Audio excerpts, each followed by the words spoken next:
suka duka mempelajari ilmu qiraat?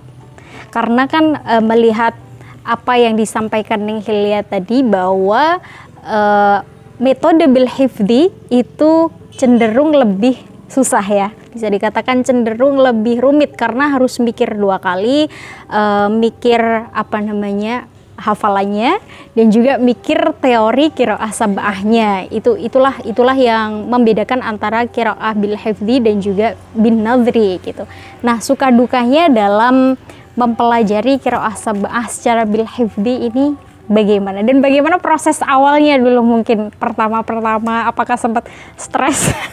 Jadi itu pertamanya ya intinya Mary lah dengan teman-teman yang dimana yang setoran semua, maksudnya teman-teman itu pada bin nadri kan sambil baca gitu kan, jadi nggak susah-susah nulis. Kalau misalnya bin nadri itu kan ya, kalau misalnya sab'ah itu kan sebenarnya yang susah itu pas pertamanya aja. Karena ketika pertama itu masih adaptasi begitu teori, ya, teori belum bisa masuk. Sama yang terakhir juz amma itu juga susah soalnya beda teori. Kalau juz 1 sampai juz 29 cenderung sama teorinya. Mulai An-Nas, mulai Wadduha, mulai Wadduha sampai An-Nas itu teorinya udah beda, pakai takbir tahmid. Jadi lebih sulit lagi gitu. Jadi kayak belajar baru. Jadi yang paling sulitnya itu pas pertama baru belajar imam-imamnya satu-satu, terus lalu jamak sughra, jamak kubro, itu yang paling sulit. Setelah juz 1 selesai, kalau udah jalan sih gampang, maksudnya tinggal nerusin gitu. Nah, saya kan kebetulan pas juz awal-awalnya itu kan di rumah Pak Ale sendiri. Jadinya kan ibaratnya kalau misalnya susah gitu tinggal tanya. Iya, nggak ada sungkan ya. Tinggal tanya, ini kenapa apa gitu. Jadi alhamdulillah pas sudah di Krepek itu saya sudah tinggal jalan gitu. Cuma kan yang lainnya itu tinggal baca, sedangkan saya tahfidz gitu.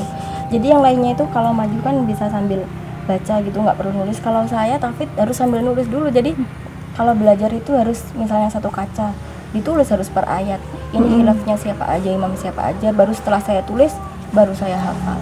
Kan nggak bisa ngafalin apa yang dihafalin kalau nggak ditulis dulu. Jadi harus ada tulisannya. Kalau mau dihafalin kan harus menulis beberapa yang memang nantinya akan disetorkan kepada guru. Jadi kan ya buat dihafal itu harus ditulis dulu. Kalau misalnya baca kan kita udah tahu habis imam ini, habis imam ini, imam ini. Kalau misalnya udah tahu khilafnya, perbedaan bacaannya di mana kan tinggal distorkan. Tapi kalau hafalan kan benar-benar harus dihafalin. Iya, habis imam ini imam siapa, habis imam ini imam siapa. Dan qiraah sab'ah itu kan itu yang khilafnya paling akhir itu yang dibaca paling awal. Jadi di satu ayat itu yang perbedaan yang paling akhir itu dibaca yang paling awal. Jadi tergantung seberapa banyak khilafnya. Kalau khilafnya banyak ya sampai berbuku-buku sampai, apalagi kalau pas jamak baina suratain itu paling banyak kan, soalnya ya paling lebar keterangan penjelasan. Suka dukanya di situ. Artinya maksudnya itu suka duka dalam teorinya. Dalam teorinya ya suka juga. Nah itu maksudnya soal waktu kan, jadi ya ibaratnya ya kalau binadri ya lebih cepet kan, bisa setoran juga bisa lebih nambah banyak gitu kan, tinggal baca. Tapi kalau binadri kan terbatas kan kemampuan ya. Kalau mungkin yang pintar sih banyak, maksudnya bisa langsung banyak-banyak. Tapi kalau saya paling ya mentok cuma ibaratnya seayat udah diulang 9 sampai 10 kali. Kalau satu lembar bisa berjam-jam kan. Untuk hafalan kan juga jadi ya mentok paling selembar. Kalau misalnya pas khilafnya sedikit paling bisa 2 lembar gitu. Jadi ya intinya terbatas lah. Kalau hafalan kan terbatas. Betul. Menurut Neng Hilya nih, sebenarnya manfaat mempelajari qiraah sab'ah ini apa? Di antara beberapa manfaat yang paling dirasakan saat ini setelah khatam itu apa? Manfaatnya ya, yang pertama karena bil hifdi itu tadi jadi lebih memperkuat hafalan Al-Quran. Jelas, soalnya ibaratnya satu ayat diulang berkali-kali kan, jadi tikror terus ya, ada pengulang-ulangan ayat. Terus jadi tahu perbedaan imam-imam, maksudnya bacaan ini. Jadi kalau misalnya ada orang baca apa, kita nggak mudah menyalahkan. Ya, maksudnya karena memang sebenarnya Al-Quran ada banyak ragam bacaan itu tadi. Kan kayak banyak yang sering murotal yang di setel itu kan bukan rawi Imam Hafiz. Tapi banyak yang, kalau yang nggak tahu, banyak yang mempersalahkan kalau bacaan itu salah, padahal sesungguhnya enggak. Pendek cuma, matnya majaiznya cuma dua alif itu kan aslinya bukan itu.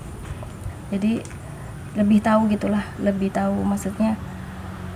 Oh itu bacaan imam ini, bacaan ini. Jadi ya manfaatnya yaitu di samping itu kan ilmu qiraah sab'ah itu kan kayak udah ilmu langka gitu. Maksudnya udah jarang gitu. Jadinya ya niatnya ya menghidupkan ilmunya Kanjeng Nabi aja gitu. Menghidupkan ilmu Al-Qur'an juga, dan menunjukkan bahwa Al-Qur'an merupakan kitab suci yang kaya akan bacaan dan juga kaya akan kandungan sebenarnya ya. Karena dari berbagai macam bacaan itu nanti akan memunculkan penafsiran yang berbeda pula gitu. Jadi penafsiran atas Al-Qur'an itu bukan suatu penafsiran tunggal ya, akan tetapi juga sangat beragam, berdasarkan juga perbedaan qiraat, berdasarkan juga pemahaman nahwunya, pemahaman nahwunya, pemahaman bahasanya. Nah, itulah karenanya ilmu qiraat merupakan salah satu ilmu yang penting untuk dilestarikan di Indonesia ya, untuk terus dihidupkan di Indonesia supaya masyarakat mengetahui, supaya masyarakat bisa membedakan dan mengetahui bahwa Al-Quran itu terdiri dari berbagai macam bacaan, terdiri dari beragam penafsiran, dan tidak mudah untuk cenderung menyalahkan bacaan gitu ya.